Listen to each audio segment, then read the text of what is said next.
Tertulia Jurídica, episodio 91.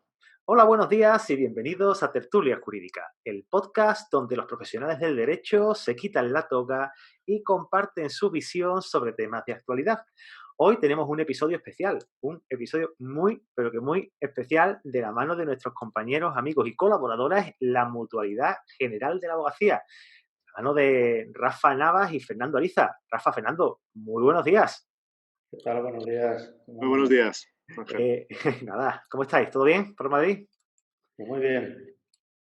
Muy bien, Aquí muchas pasando lo gracias. que nos toca. Qué bueno, y también viene de acompañante, porque claro, veníais dos de la mutualidad, digo, no me había quedado yo solo de tertulia jurídica, ¿no? Me voy a traer a un amigo y compañero, Enrique Sainz. Enrique, buenos días.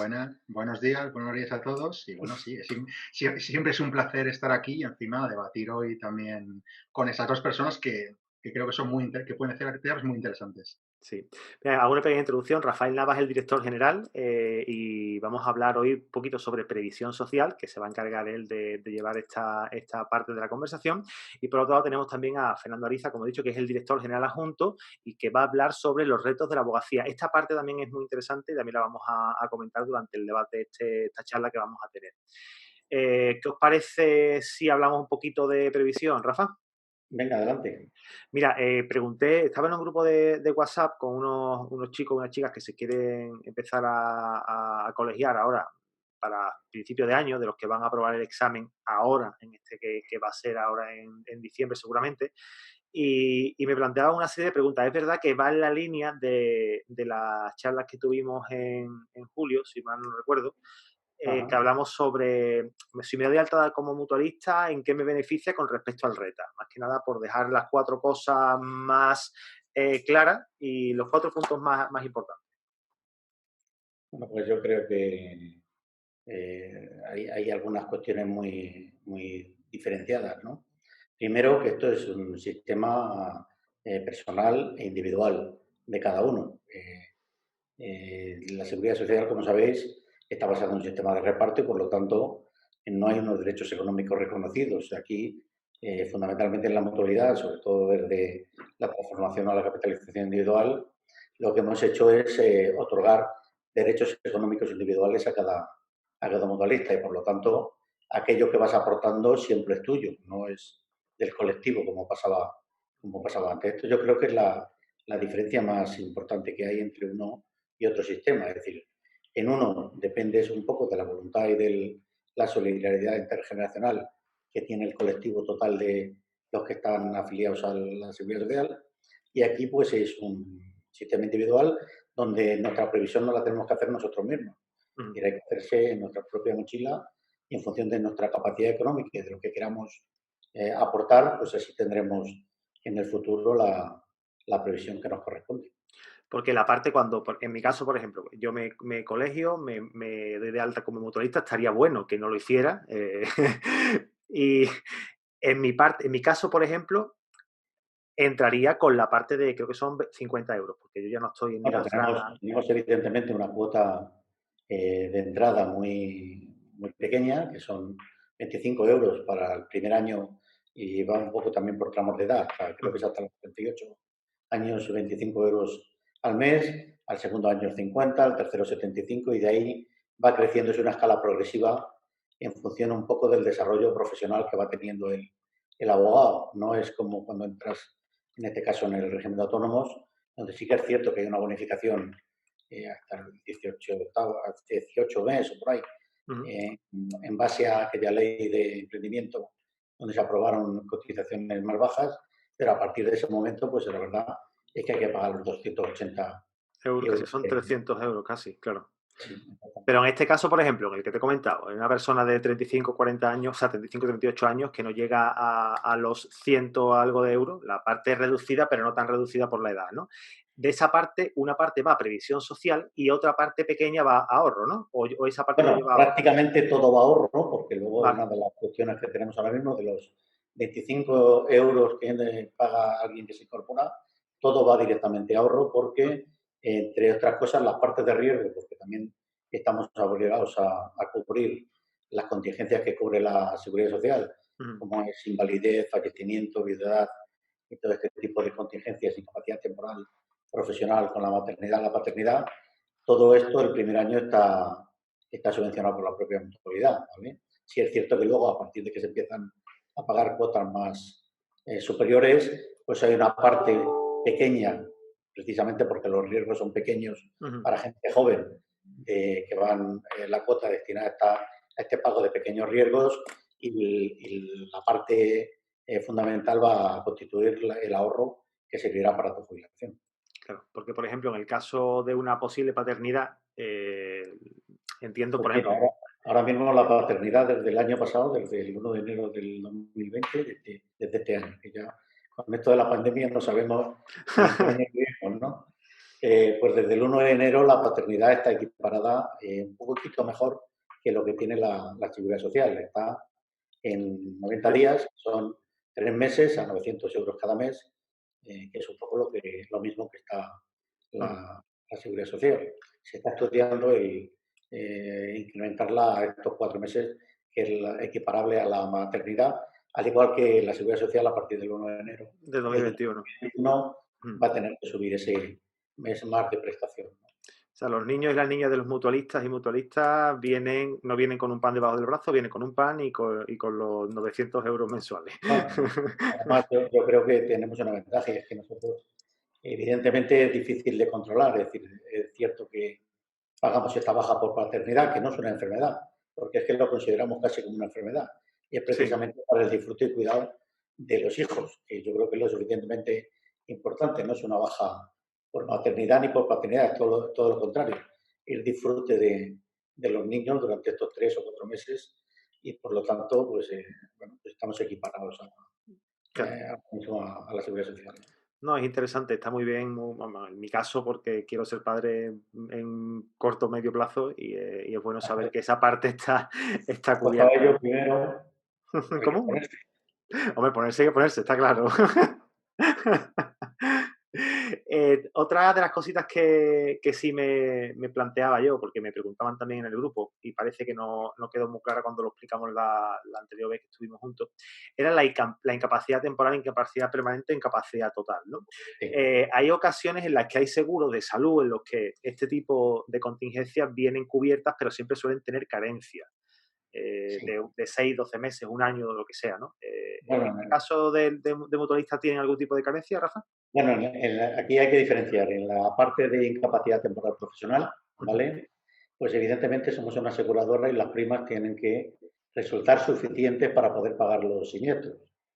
Hay una selección de riesgo. Cuando alguien se incorpora, sobre todo como autosuficiente por cuenta propia y alternativo, pues que es lo que llevan la IP y la ITP, es decir, la incapacidad permanente y la transitoria profesional, evidentemente hay una selección de riesgos. Es decir, somos una aseguradora y, como te decía, tenemos que cumplir con el máximo de que nuestras primas sean suficientes para poder cubrir los siniestros que tenemos y, por lo tanto, por eso se pone esa selección de riesgos que no la hay, por ejemplo, en la Seguridad Social. Claro. No hay carencias como tales, ¿vale? Lo que sí que hay es una selección de riesgos donde se pueden anular si ya vienes con un riesgo de una patología reconocida, ¿vale? Se puede condicionar estas nuevas contingencias precisamente a la no ocurrencia de la patología que ya tienes declarada. Pero no hay una carencia de portar, no hay una cotización mínima de 6 meses como hay en la Seguridad Social. Es decir, desde el primer día que pagas tu prima o el que te has dado de alta en la mutualidad, tienes derecho a si pasa algo, pues... tener la contingencia cubierta. Está bien. Exacto. Porque en caso de muerte imagino que será exactamente igual, ¿no? Bueno, aquí además contamos el muerte. Cualquiera que entre ahora mismo como alternativo tiene un mínimo de fallecimiento de 150.000 euros, que además, al ser un seguro de vida, es decir, tiene una designación de beneficiarios, no tiene por qué estar obligatoriamente casado. Tú lo puedes designar beneficiarios a quien consideres oportuno, a tus padres, a tus hijos, no suele haber en edades tan jóvenes. Es decir, que es dinero que en caso de que te pase algo, eso no se pierde. Por ejemplo, la Seguridad Social claro. tiene que cumplir un mínimo de cotizaciones durante unos años para poder tener derecho a una viudedad, salvo que sea por accidente de trabajo. Y si luego no tienes esposa, por las razones que sea, estás soltero y tal, pues no te corresponde tampoco esa viudedad. Por lo tanto, yo creo que las contingencias, en este caso, son ventajosas en la mutualidad sobre la seguridad social. Hombre, desde luego que sí. Y en el caso, uno de los casos que estuvimos comentando, no solo, porque ya no hablamos de sociedades profesionales, ya hablamos, por ejemplo, de sociedades mercantiles. Sí. En mi caso en concreto, ¿vale? Ya lo voy a poner yo. Vamos a poner el caso que llevo 5 o 10 años de mutualista y por razones X o Y me junto con 2 o 3 personas y montamos una sociedad mercantil con objeto mercantil, no objeto de ejercicio de abogacía. Y claro, ¿qué pasa con eso? Yo ahora pasaría a reta porque estoy obligado a estar en reta. ¿Qué pasa con todas las aportaciones, Rafa? Bueno, las aportaciones no las pierdes, las aportaciones las tienes aquí acumuladas, ¿vale? Lo que sí que no las podrás percibir hasta que llegues a la edad de jubilación, en el caso de la mutualidad, aunque la jubilación a los 67 años, ¿vale? Al igual que en la seguridad social, lo podrías percibir desde los 65, pero no puedes disponer de ese dinero hasta los 65. Date cuenta que esas cotizaciones que han servido para complementar una pensión, pues no sería útil que tú sacaras ese dinero antes del tiempo, porque al final tampoco lo has cotizado en otro tiempo, ¿vale? ¿Y me va rentando eso, Rafa? Evidentemente tienen la misma rentabilidad que si estuvieras activo, es decir, los saldos de los mutualistas que por las razones que sean tienen que dejar de cotizar y mantienen sus saldos, tienen la misma rentabilidad que todos los demás. Es una de las características que tiene la mutualidad, por ejemplo, con respecto a las compañías de seguros. Nosotros damos la misma rentabilidad a todos los mutualistas por igual y con independencia de cuándo traigas el dinero, ¿vale? Es decir, claro, a la hora de meter dinero recibes la misma rentabilidad que los que lo hayan metido hace 10 años. ¿vale? Entiendo. Y una de las cosas que has comentado, has dicho que el tema de jubilación, lo has comentado antes. ¿Qué opciones tendría en mi caso? Por ejemplo, llego a los 65 años, llego bien, me quiero ya jubilar. ¿Puedo capitalizarlo del tirón? ¿Me puede ser una... Es totalmente flexible. Esto es otra de las ventajas con respecto a la seguridad social. La seguridad social, tanto si están en el régimen de autónomos o en régimen general, las prestaciones solo se pueden cobrar mediante una renta vitalicia, ¿vale? Y por lo tanto eso está sometido, pues en la mayoría de los casos, a no la mejor opción. Tú imagínate que tienes una patología grave cuando llegas a los 65 años y tu esperanza de vida está mermada por esa patología, ¿no? Pues la posibilidad de que vivas muchos años para poder compensar todo lo que has pagado no es muy razonable que lo percibas mediante una renta vitalicia. En la mutualidad es totalmente flexible, lo puedes percibir de una sola cantidad, cosa que muchas veces no es recomendable por el tema fiscal, se puede particionar, se puede convertir en una renta financiera, donde se cobra la rentabilidad y el resto pues lo tienes a tu disposición para cuando lo necesites, te fijas tú tu propia pensión y dependiendo de lo que te fijas, pues vas consumiendo o no vas consumiendo parte del saldo acumulado, o también tienes la opción de convertirlo en una renta vitalicia, como tiene la Seguridad Social, y en ese caso lo que te garantizamos es una renta hasta que te mueras, ¿vale? Hay bastantes opciones luego de renta vitalicia, hay distintas modalidades y cada uno puede elegir lo que mejor le interese en el momento de llegar a la jubilación. Y cuando falleces, me imagino que el capital restante, si queda capital, se lo quedaría la persona designada.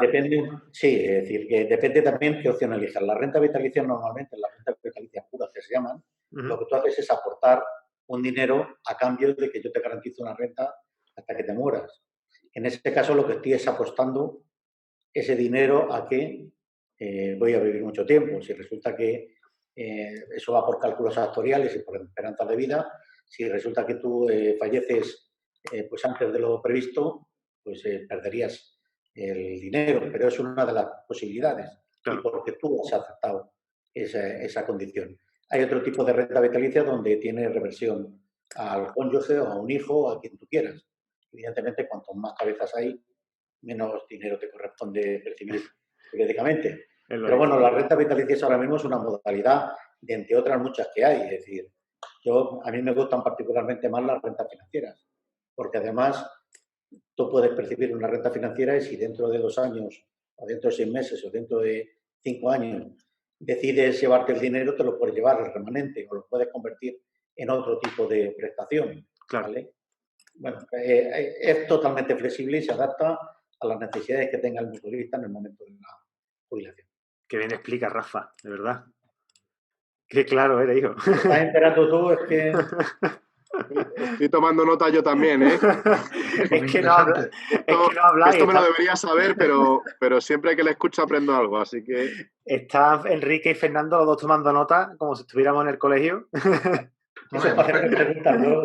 Perfectamente explicado, además. Sí, sí, además. Refleja la duda de muchos abogados también que están planteando eso, si iniciarse la recta, iniciarse la mutualidad, y creo que le ha explicado los beneficios que tiene la mutualidad. Sí, yo creo que sí. Además lo ha dejado muy claro. Rafa siempre habla con mucha franqueza y además es muy claro cuando lo comenta las cosas. Y bueno, creo que podemos pasar, Fernando, a charlar un poquito sobre los retos de la abogacía. Vamos a por ello. ¿Tú quieres también hablar de esto con nosotros, Rafa? No, esto se lo dejo al experto. Rafa estará encantado de apoyar. La verdad es que cuando uno habla de retos de la abogacía, es que se le vienen a la cabeza un chaparrón de cosas, ¿no, Fernando? A mí ahora mismo, ¿en qué se enfrenta un abogado joven cuando empieza? ¿Y qué puede hacer la mutualidad, por ejemplo, por él o por ella? Sí. Bueno, a ver, aquí es verdad que se te enfrentas a un mare magnum de cuestiones, ¿no? que el abogado se tiene que enfrentar, pero el abogado joven y el abogado no tan joven. Es decir, es verdad que dependiendo de los perfiles, pues tenemos pues una inmediatez diferente, ¿no?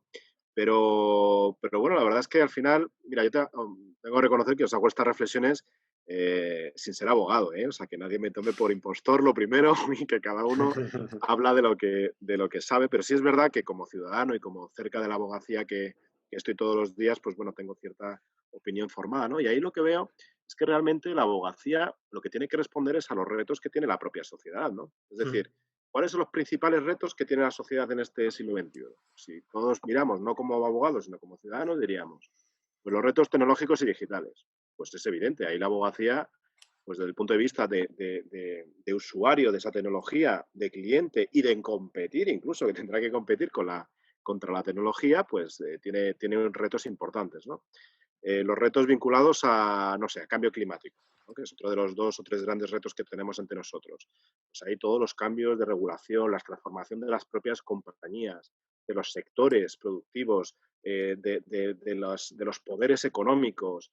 Bueno, pues es que al final la sociedad se está transformando también originado por ese cambio, ¿no? Ese cambio hacia nuestro entorno, ¿no?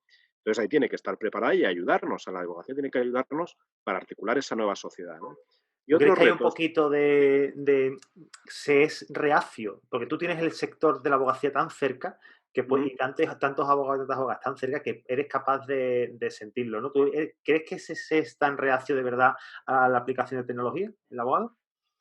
Yo creo que aquí, por ejemplo, sí que se ven dos perfiles diferenciales que tiene que ver mucho con las generaciones, ¿no? Y es verdad que hay los nativos digitales, hay nativos digitales, y es verdad que esto se aprende desde el conocimiento, desde la formación y demás, pero luchar contra esos nativos digitales no todos los abogados lo pueden hacer, con lo cual hay un reto y casi algún muro, ¿no? Que estamos derribando, que en cuanto a la necesidad de aprieta, desde luego que al final todos tendemos a adaptarnos, ¿no? Pero bueno, al fin y al cabo sí que existen esas barreras y tendremos que convivir con esa tecnología, nos guste más o menos, pero hay que adaptarse. Mira, esta mañana, Rafa, ¿verdad? Hablábamos de tecnología, ¿de qué estábamos hablando? Del Teams, ¿no? De que si hacemos la agenda virtual, que si no sé cuántos, joder, con lo fácil que es mandar un email o un WhatsApp, la reflexión de Rafa, y es verdad que al final dices, mira, si es que hay que ponerse.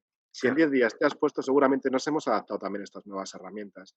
Es que nos han obligado también, Fernando. La situación actual nos ha obligado a digitalizarnos a una manera bestial. Sí.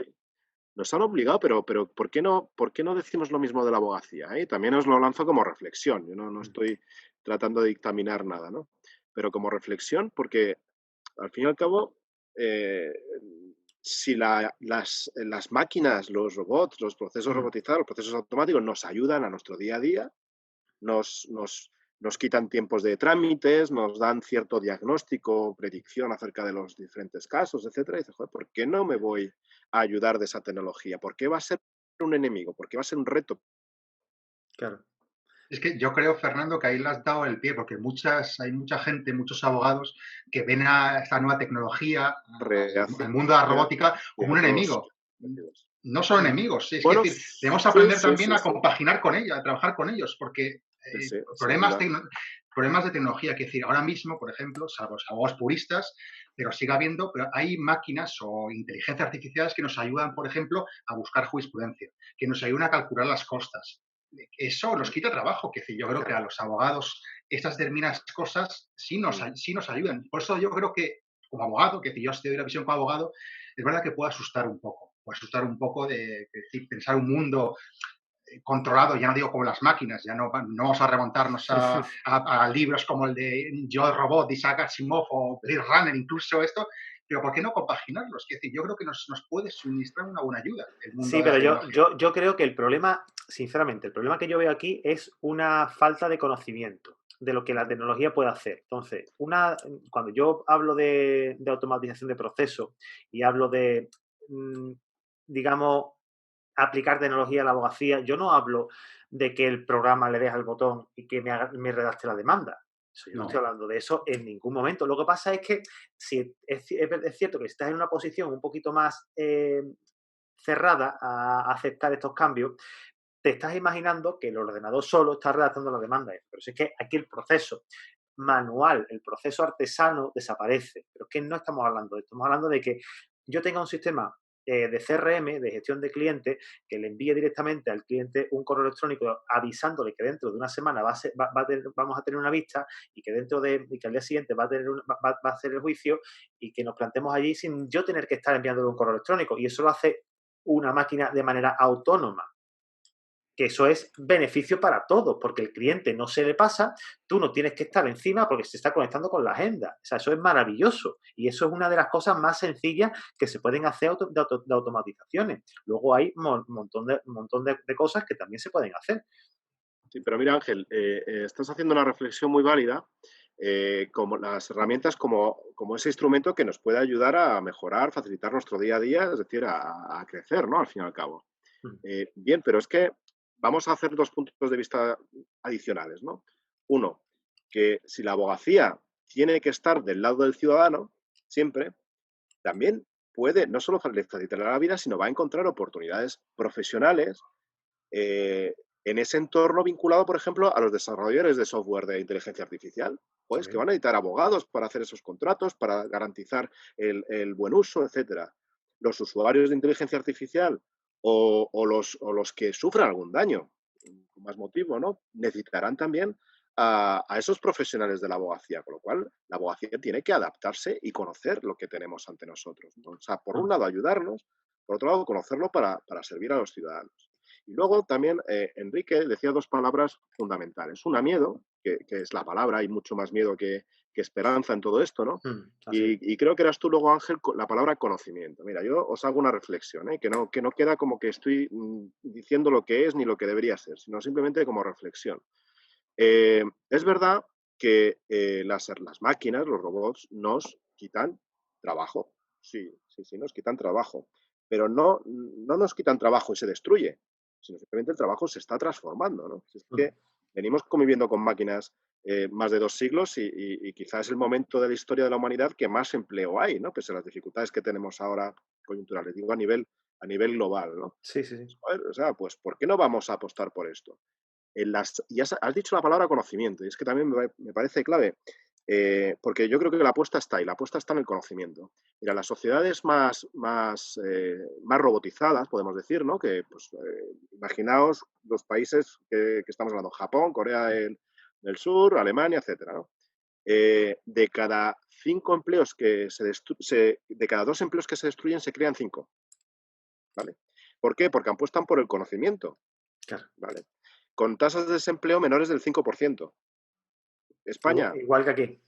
claro, España con Claro. un nivel de conocimiento inferior, con un nivel de robotización que no es ni la mitad del de Alemania, tasas de desempleo superiores al 15%, es que la apuesta está en el conocimiento, no en el miedo o el vamos a mantener status quo, vamos a desde el conocimiento hacerle frente. No podemos hacer como en el siglo XIX con el ludismo, de destruir las máquinas porque las máquinas nos quitan empleo. Estas máquinas, estos robots, esta inteligencia artificial, lógicamente un abogado podrá aportar una parte, la otra parte tendrá que hacer un ingeniero de desarrollo de software o cualquier otro similar, pero es verdad que no va a destruir empleo, va a cambiar el empleo. Va a cambiar, va a transformarlo.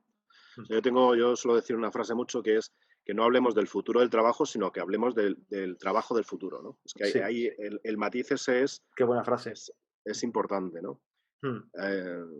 También, fijaos otro debate, otra reflexión, que aquí ya no tengo respuesta, por mucho que hemos dicho antes, pero es como dar el paso siguiente. Vamos a reflexionar, ya vinculado a la abogacía también. Es verdad que hasta ahora el trabajo que nos hacían las máquinas era un trabajo físico, o sea, las máquinas sustituían el trabajo físico de las personas. Y ahora empiezan a sustituir el trabajo cognitivo, ¿vale? El trabajo del aprender, del proponer, del tomar decisiones. Entonces ya esto es un mundo mucho más disruptivo y que avanza mucho más rápido que el otro mundo de las máquinas a las que estamos acostumbrados. Para el mundo jurídico, a ver, yo creo que un algoritmo no lo debe ser todo, ¿no? O sea, las decisiones tienen que estar motivadas de alguna forma, ¿no? En cualquier ordenamiento jurídico. Entonces, bueno. Es muy interesante lo que acabas de comentar. El otro día compartieron en LinkedIn una imagen hablando de los coches autónomos. Vamos a salir del sector, ¿vale? Y era como el coche autónomo tenía dos opciones. Iba circulando y de repente un pasajero se cruzaba. Un pasajero, perdón, un viandante cruzaba la carretera y un camión por el otro lado también se cruzaba. Tenía que decidir el coche si la vida del conductor o la vida del que va cruzando la calle. ¿Hacia dónde tiramos? O sea, claro. y tiene que ser una máquina, eso es inteligencia artificial, la que claro, pero ahí perdona, termina. Sí, no te preocupes, sigue. No, digo que al final la reflexión es buena, pero fíjate, vamos un poquito más allá. ¿Quién asume la responsabilidad de lo que suceda? El fabricante del software el que se ha comprado el coche. El que se ha comprado el coche. Porque yo, si me compro un coche, puedo comprarme un BMW que va a elegir entre mi seguridad o me puedo comprar un Toyota que va a elegir entre la seguridad del que va por la calle. Entonces, está en la decisión del propio dueño del vehículo el que decida qué tipo de seguridad quiere para sí, si la seguridad genérica o la seguridad personal. Vale, pero eso, si lo coge un abogado, dice, venga, desde el punto de vista jurídico, esta es la responsabilidad última, ¿no? Pero podríamos empezar también. Cuando programamos ese software de inteligencia artificial, lo podemos programar para que decida el qué. Claro. O sea, ¿quién está programando eso? ¿Qué cuestiones, qué valores, qué ética, qué principios se están utilizando ahí para determinar si tengo que proteger primero mi seguridad y luego lo que sucede alrededor?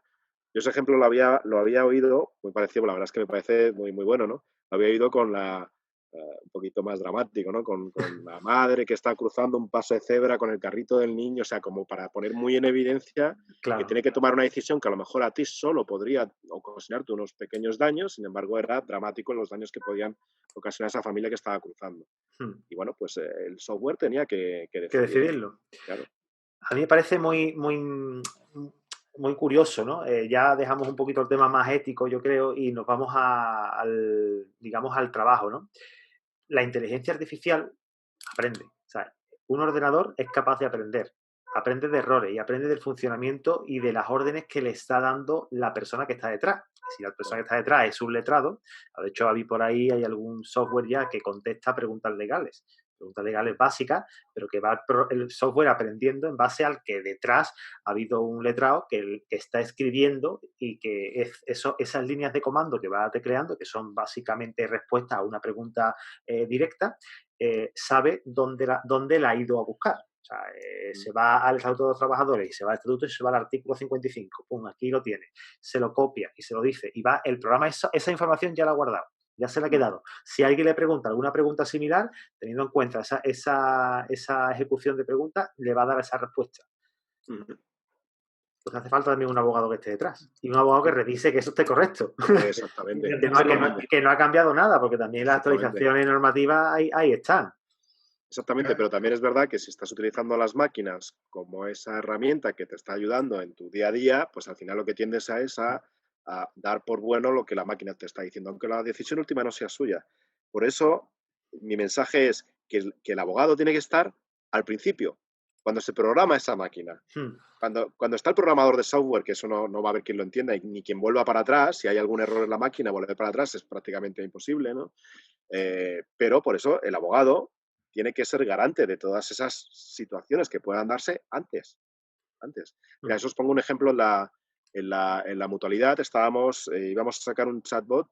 Yo no sé si ya en el 2019, o como dice Rafa, los años se pasan ya, no sé si es la prehistoria, ¿no? Pero íbamos a sacarlo. Pero claro, cuando lo empezamos a probar, vimos que algunas de las cuestiones que respondía ese chatbot a preguntas básicas, pues eran, desde el punto de vista ético, moral o de protección del propio mutualista, pues difíciles de soportar, ¿no? Entonces, tanto es así que al final tuvimos que pararlo y estamos 2 años después probando la máquina todavía para que las preguntas, sin ser perfectas, pero que al menos no haga daño a otras personas, a los usuarios fundamentalmente, ¿no? Es decir, que a veces nos aceleramos porque esto parece más una cuestión de moda, de diseño. Si lo hace uno, yo tengo que tenerlo, y no responde a una idea clara de negocio y de protección a tus clientes, ¿no? En este caso, los mutualistas. Y eso también tenemos que tenerlo claro, ¿no? El para qué es esa máquina y si responde a alguna necesidad concreta, no a una moda. Porque yo eso me abruma también todas las ideas y las startups y demás que hay en el mundo de la abogacía, ¿no? Esas legal tech, que bueno, pues la verdad es que me parecen ideas muy brillantes, la mayor parte de ellas, pero muchas veces pienso, digo, ¿realmente es útil esto o se está implementando? Esa es la respuesta, la utilidad. Claro. A fin de cuentas, ahí lo que se están comprando son datos, Fernando. O sea, ahí se compran muchos datos. Ya. Sí, ese es el oro del siglo XXI. El oro del siglo XXI. Pero bueno, pero lo que estabais diciendo, sí, las máquinas, que creo que ha dicho Ángel, también con el tiempo aprenden incluso, que aparte de las pautas que le meto. Hay una cosa que me ha venido a la mente ahora, yo lo digo porque mi padre también jugaba cuando yo era más pequeño, que son las partidas de ajedrez. Las partidas de ajedrez ahora incluso puedes jugar con una máquina. Antiguamente eran máquinas rudimentarias, pero ahora incluso esa misma máquina improvisa en función de tus movimientos. Es decir, tú haces un determinado movimiento y la máquina, en función de lo que ha hecho, hace una adaptación. O sea, que eso adaptado también al mundo de la abogacía, es lo que he dicho al principio, puede sonar chocante. De hecho, además, hace no mucho leí también, creo que había sido en Reino Unido, que habían utilizado un abogado mediador para mediar sobre un conflicto. Claro, eso choca, pero lo había resuelto. Había resuelto la mediación en función de lo que... Claro, pero es que ese es el paso disruptivo que nos cuesta aterrizar todavía a todos, ¿no? Es decir, que hemos pasado de máquinas que tú programas y que te responden a unas cuestiones que tú le planteas en base a esa programación, pero es que ahora, con la inteligencia artificial, esas máquinas piensan y razonan. Entonces, y aprenden, y sobre eso, pues ya... Y se adelantan. Y se adelanta. Entonces, vete tú a saber lo que nos va a responder en base a ese aprendizaje. O sea, es que esa máquina del ajedrez que está diciendo Enrique, es que sabe que te va a ganar, sabe que te va a hacer un jaque mate en 4 movimientos, nada más moviendo el primer peón. O sea, sacas el primer peón y ya sabes por dónde le van a venir las posibilidades que tiene. Es que es una pasada. Pero bueno, eso... Es que calcula todas las posibilidades. Sí. Eso, Rafa, cuando entras por la puerta, también sabes ya lo que le vas a decir en la cuarta palabra y no hace falta inteligencia artificial, ¿eh? Según la cara y el paso que damos, ya sabe de qué va la historia. Así que... Están los matices. Yo creo que no hay nunca ningún caso igual y evidentemente la inteligencia artificial nos tiene que ayudar mucho. Pero están los matices. Es decir, yo creo que a nivel de abogacía no hay ningún caso nunca igual. Exactamente. Y por lo tanto, evidentemente los robots y las máquinas aprenderán a darle vueltas a un lado o a otro en función de muchas posibilidades, pero al final es la condición humana la que va a determinar esos matices para poder hacer una cosa u otra. Sí, mira, ahí hay una frase muy bonita que decía uno de los padres de la inteligencia artificial, Liminski, decía que esto en los años 70, ¿no? Bueno, no sé si fue en el 70 o 71, decía que la inteligencia artificial había sido creada para ayudar a las personas, evidentemente, ¿no? Pero mucho cuidado, que él realmente creía que al final las máquinas o los robots nos iban a sobrevivir a las personas, ¿no? Esto que parece ciencia ficción, ojo, sí, ¿no? Que si no tenemos cuidado... De todas formas, este tipo de cosas funcionan con electricidad y Sí. Desenchufar siempre, ¿no? Siempre podemos desenchufar. El botón del caos. El on y el off, eso de toda la vida va a funcionar, ¿no?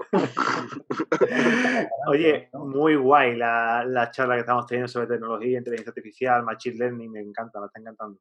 Pero creo que podemos intentar, vamos a pasar un poquito la pelota para adelante, vamos a cambiar un poquito de tercio, no sé si os parece, porque yo creo que como nos enrollemos aquí podemos seguir hasta mañana. Esto da para una media vida, sí. Yo me voy a aventurar, voy a ser el último en intervenir en este caso, para algo bueno tiene que tener llevar micro cantante. Yo creo que la inteligencia artificial, de aquí a un futuro no muy lejano, lo que va a ayudar va a ser el ejercicio individual de los abogados que van independientes. Porque le va a suponer menos cargas de trabajadores a la hora de trabajar, me refiero, de llevar su ejercicio para adelante. Y lo dejo ahí, que cada uno que piense lo que quiera. Esa es mi visión de aquí a... ¿Cómo lo ves tú, Fernando, que te viste ahí? Bien. Perfecto, bien. Vamos a hablar también sobre envejecimiento. Yo creo que es un tema que comentaba Fernando, que lo ha propuesto él y me parece muy, muy, muy curioso. ¿Qué retos se ven con respecto al talento senior? A ver, el talento senior respecto a la abogacía es especialmente particular, ¿vale? Y también, repito, desde la posición del no abogado, pero es lo que veo en mi entorno. Y lo que veo es los dos casos más extremos, que son aquellas personas, aquellos abogados por cuenta propia, ¿no?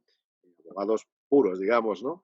Que ciertamente no se jubilan o se jubilan muy tarde por norma general. Habría que investigar el por qué, ¿no? Porque aquí hay opiniones para todos los gustos, si es porque es una profesión que al final engancha, si por herencia hacia los propios hijos y que mantener los despachos, ¿no? Esa tradición familiar, o por pura necesidad, ¿no? Pueden ser diferentes motivos. Esto es un extremo. Todos conocemos a grandísimos abogados que están en activo con una edad elevada, ¿no? Y también, por otro lado, están esos grandes despachos, esos grandes centros de abogacía a través de los despachos, o las grandes empresas también, fuente importante, ¿no? de contratación de abogados, donde es habitual ver pues esas prejubilaciones en edades muy tempranas, ¿no? Es decir, son los dos grandes extremos y los dos afectan de lleno a la abogacía. Y aquí, bueno, pues si me permitís, os puedo hacer alguna reflexión, ¿no? Yo lo que veo es que si la palabra talento, vamos a ver el concepto, estamos hablando de talento senior. El talento es la suma de las capacidades y las habilidades, ¿no? Más o menos, más conocimientos, lo que quieras estar en esa coctelera. Con lo cual, pues a priori parece que es algo positivo. Si hablamos de talento senior, pues parece obvio que por qué no los despachos de abogados van a contar con ese talento senior. Parece a priori como rechazar algo a priori positivo. Pero es verdad que hay que hacer mucho todavía, que hay que hacer mucho, porque hay que hacer mucho en que esas personas más senior pues también tienen otras necesidades, pero igual que los jóvenes tienen otras, porque estamos empeñados en darle facilidades a los jóvenes en temas de emprendimiento, de facilitación a la entrada, a las cotizaciones, pero los senior también tienen que tener sus facilidades.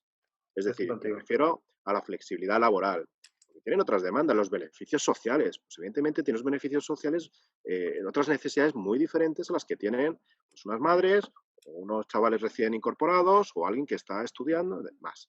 Formación. El evitar esa llamada obsolescencia digital, ¿no? Decir, joder, es que, claro, es que viene el abogado con 30 años que es que yo no puedo competir con él en temas digitales, ¿no? Pero a lo mejor él también necesita mis capacidades para mejorar en otros aspectos. Son muchas cosas se puede hacer mucho y realmente no se hace nada o casi nada. Es verdad que por lo menos ya se empieza a hacer ruido y se empieza a hablar de esto. Entonces es un tema que me alegro que traigáis porque va a hacer mucho bien el que todos empecemos a hablar de esto, porque es tan obvio que al final será necesidad. Yo tengo una teoría sobre la duda que planteabas y esto viene de la mano, ya lo he citado muchísimas veces y he citado esta frase tal cual de nuestro amigo José Muela, que dice, yo no trabajo de abogado, yo soy abogado. Este hombre se podría haber jubilado hace ya 10 años o 15, no sé la edad que tiene Pepe, pero andará por ahí. Y él no se jubila porque él ama dedicarse a esto.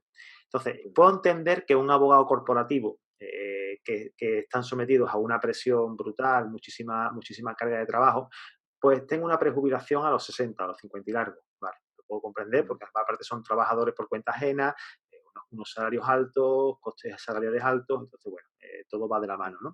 Y este hombre lo mismo lleva 2 asuntitos al mes, lo suficiente no porque le haga falta el dinero, sino lo suficiente para mantenerlo activo, para mantenerlo vivo y que él sienta o que ella sienta que está haciendo algo por su profesión, por lo que él es, ella es. Yo creo que van por ahí los tiros en ese sentido que estabas comentando, Fernando. Claro. Sí, sí, por eso mismo decía que la abogacía abarca los dos extremos, ¿no? De esos abogados abogados hasta el último día, digamos, ¿no? Y por otro lado, esos abogados que con 55 años se ven desplazados de su día a día, cuando realmente, desde el punto de vista de la capacidad, el conocimiento, la experiencia, la Está en su madurez, mejor momento. están en el mejor momento. Claro. O sea, ¿qué empresa no necesita a personas de ese perfil, ¿no? Es que los más jóvenes les falta también esa guía, ¿no? Y la cartera también, Fernando, porque son gente que tiene conocimiento, tiene mucha gente, lo que pasa es que eso también hay que saber manejarlo. Y yo no entiendo las empresas que no contratan a gente con 50, 60 años, porque son gente súper válida que puede seguir trabajando perfectamente y seguir funcionando, y seguir estando vivos y trayendo muchísima experiencia, incluso formación para los más jóvenes, porque tienen tablas a reventar y captación de clientes. Absolutamente, ¿Saben el negocio? pero fíjate que eso también es un tema, yo creo que más cultural también en los propios despachos, porque cuando los chavales empiezan a trabajar en esos despachos, ya saben que pueden llegar a ser una carrera laboral relativamente corta, ¿no? Y donde la presión por escalar posiciones y demás es muy intensa, ¿no? Esa presión. Quizá es que los despachos, las empresas en general, cualquier organización, cualquier institución, lo que tiene que hacer es enseñar y acompañar a todos los trabajadores a lo largo de su ciclo vital, desde que entran hasta que se jubilan, pero acompañarles con los diferentes procesos vitales que hay también, pero con un tema cultural, desde que entras, saber que no te van a expulsar a una edad temprana de ese mundo, ¿no? Sí, yo creo también, a ambos dos se dice una palabra que es clave en esto, que es experiencia. Que es que mucha gente también, cuando habla de talento, se refiere, antes Fernando lo explicó muy bien, pero hay gente que asocia el talento únicamente al conocimiento nuevo, al nuevo conocimiento, las tecnologías, y es verdad que ahí los jóvenes pueden tener un plus con respecto a las personas con un mayor, pero también es necesario el talento de la experiencia, que lo que estamos hablando. Es decir, ante determinadas situaciones, pues a lo mejor un joven puede saber mucho más de tecnología o algo así, pero en el saber estar, en el mundo del abogado, no es solo saber cómo encender un ordenador, no me refiero a lo básico, sino también cómo saber encontrar una respuesta a algo. Y eso creo que lo sabe hacer mucho más un senior que alguien que está empezando. Y lo dice alguien todavía que en el futuro sí, pero de momento no es senior. Pero por eso digo que creo que tenemos mucho que aprender de los seniors y creo que los despachos deberían valorar mucho más a los seniors. Mira, y además, ahora que lo dices, yo estaba recordando, según hablabas, un bootcamp que hicimos en la mutualidad, una especie de hackathon, ¿no? Un poco para sacar experiencias de los propios chavales, abogados jóvenes, pues para ver qué opinaban de la profesión, en qué áreas les podía ayudar la mutualidad y demás. Una de las cuestiones que ellos nos decían, como básicas, es que necesitaban lo que llamaban el mentoring inverso. Estamos acostumbrados al mentoring. Bueno, pues venga, que los mayores den a los jóvenes el conocimiento y demás para adquirir rápidamente esa experiencia y ya volar solos. Bueno, vale, eso está bien. Pero el mentoring inverso, porque esas personas mayores también necesitan del conocimiento de los jóvenes, por ejemplo, en capacidades digitales, ¿no? Y eso salía de los propios chavales diciendo, si es que estaríamos dispuestos a que esto sucediera. Y entonces no habría por qué prescindir de ese talento. Como los intercambios de idiomas que se hacen para que habla francés y quiere hablar inglés, pues se cruzan dos personas. Eso es exactamente igual. Yo eso lo veo súper guay, súper bien, porque además es lo que has dicho. Yo, por ejemplo, a mí me haría falta ahora mismo un senior para que me echara una mano cuando fuera a empezar, y estoy seguro de que a un senior me diría, oye Ángel, ¿cómo tengo que hacer para montar un podcast? Porque ese tío tendría para hablar una barbaridad y conocimientos para volcar, pues imagínate, tantos años de experiencia. Exactamente. Oye, y como hemos comentado antes el asunto que lo comentaba Rafa, ¿no? Estos años, esto del COVID, que no sabemos ya en qué año estamos. ¿Cómo ha afectado eso? ¿Qué impacto ha tenido el COVID en la mutualidad? La verdad es que, bueno, afortunadamente poco. Es decir, a nivel un poco de negocio, Ujú. evidentemente hemos estado prácticamente 4 meses parados. De marzo, mitad de marzo prácticamente hasta julio, pues se ha producido un parón también voluntario por nuestra parte, porque ni era el momento de molestar a los motoristas ni llamarlos, es decir, teníamos que acompañarlos, pero no evidentemente solicitarles que nos dejen el ahorro para que nosotros se lo cuidemos. No era el Claro, momento más adecuado, por lo tanto, hemos estado bastante inactivos en cuanto a la captación de ahorro, ¿vale? Y por lo tanto, pues sí que vamos notando una caída de este ahorro con respecto al 2019. Bien, es cierto que esto es un mal general mm, de todas las compañías de seguros de vida de ahorro que se dedican al ahorro, donde ha habido pues, una caída considerable de las aportaciones o de las primas de los asegurados también, ¿no? En cuanto a otro tipo de negocio, pues la verdad es que sí que tuvimos un repunte en el mes de marzo, abril, sobre todo de rescates, y esto viene motivado fundamentalmente por el tema de la crisis financiera que hubo en marzo, donde las bolsas se desploman, mm, hay una especie de miedo escénico a lo que va a pasar y hubo unas salidas de dinero, muchas de ellas han vuelto y luego hemos vuelto a partir de abril otra vez a los mismos escenarios de años anteriores. Y por lo tanto, en ese sentido no ha afectado al negocio. En cuanto a la parte financiera, pues también es cierto que en el mes de marzo, precisamente con esta crisis financiera, pues tuvimos una pérdida en minusvalías o de plusvalías. De los 1.700 millones que habíamos cerrado 2019, pues casi perdimos 400. Pero ahora te puedo decir que ahora mismo estamos por encima de esos 1.700 millones que tuvimos en diciembre. Es decir, recuperarlo. Ujú. hay dos campos. Uno es el tema de la renta variable, donde todavía no se han acabado de recuperar las inversiones, ¿vale? Y la parte de renta fija, donde ha corrido por la bajada de tipo de interés y hemos compensado por las minusvalías que habíamos perdido, ¿no? Pero bueno, por lo demás, se ha estado trabajando al 100%. Fuimos capaces, allá por el mes de marzo, el día 13 de marzo incluso, adelantándonos un poco a la pandemia, pues fuimos capaces de irnos todos a casa a trabajar en teletrabajo y poder dar servicio 100% al mutualista y por lo tanto, bueno, no es, afortunadamente, pues no nos ha tocado, no nos ha hecho todo el daño que ha hecho a otras empresas, ¿no? Ujú. Yo, si me permites, Rafa, un ¿No? poco añadir que desde el punto de vista financiero, dado que no dejamos de ser una entidad financiera que gestiona 10.000 millones de euros, ¿no? Entonces, lo que se nos debe reconocer también es la capacidad para gestionar bien ese ahorro, incluso en épocas difíciles como la actual, ¿no? Claro. En ese sentido, reconocer que incluso en los peores momentos de la pandemia, ¿no? En ese mes de marzo, la solvencia de la mutualidad era de más de 2 veces lo que nos exige el supervisor, el regulador. Es decir, que el balance nuestro está equilibrado de tal forma que absorbe los impactos de los mercados financieros o del propio mercado asegurador o situaciones estresadas como esta, ¿no? Es decir, que es una situación que más allá de las pruebas que nos hacen igual que a la banca, ¿no?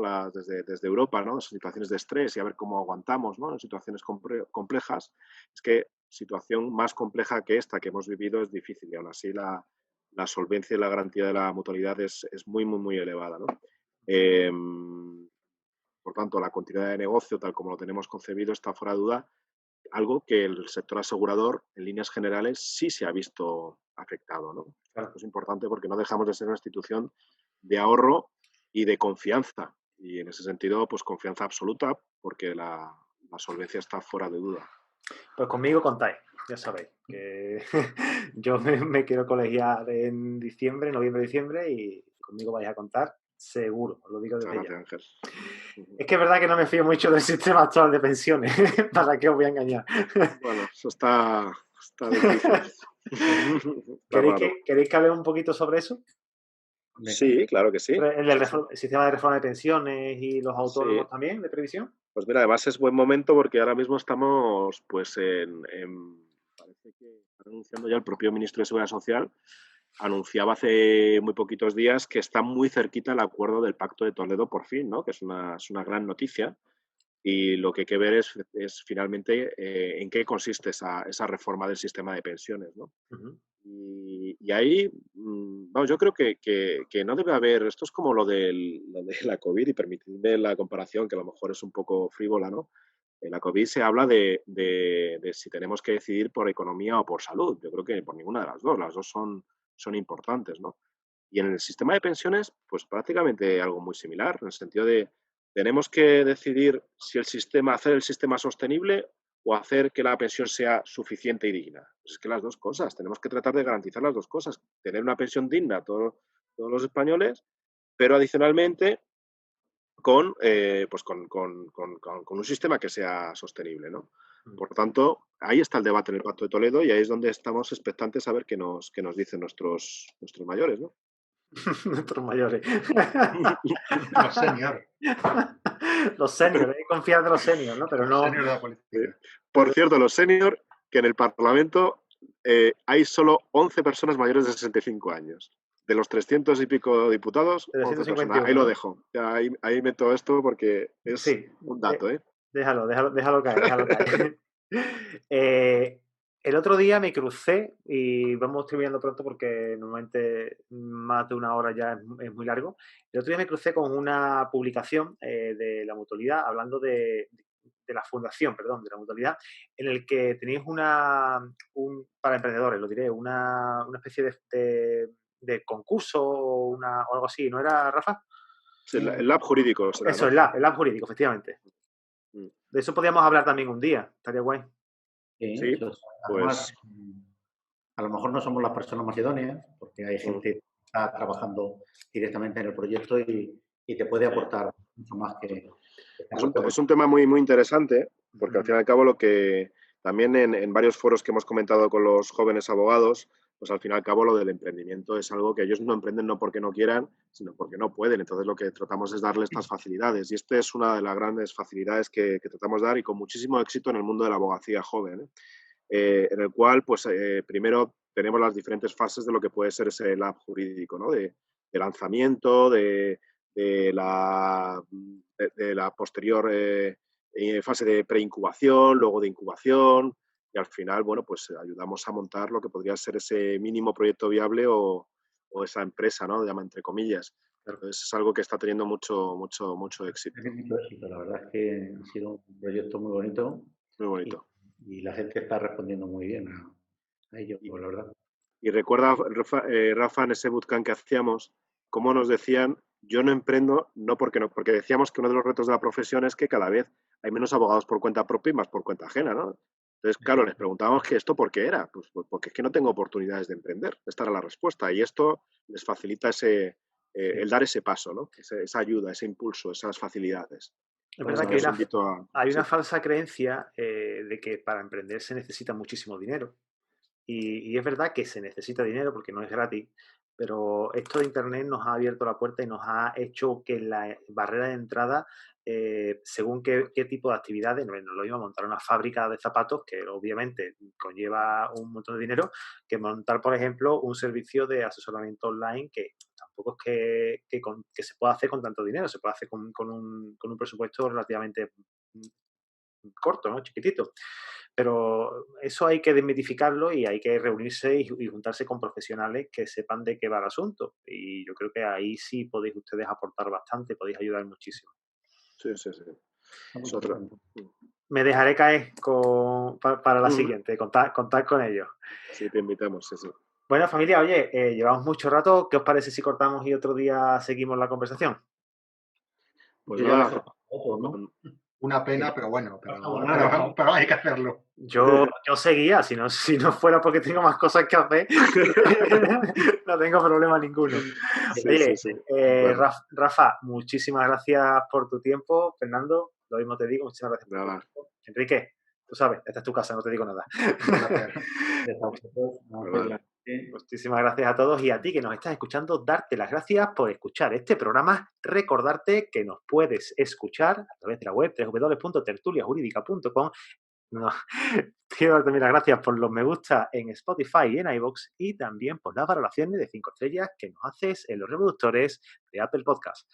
Muchísimas gracias y nos escuchamos el miércoles con una nueva entrevista aquí en tu podcast en Tertulia Jurídica.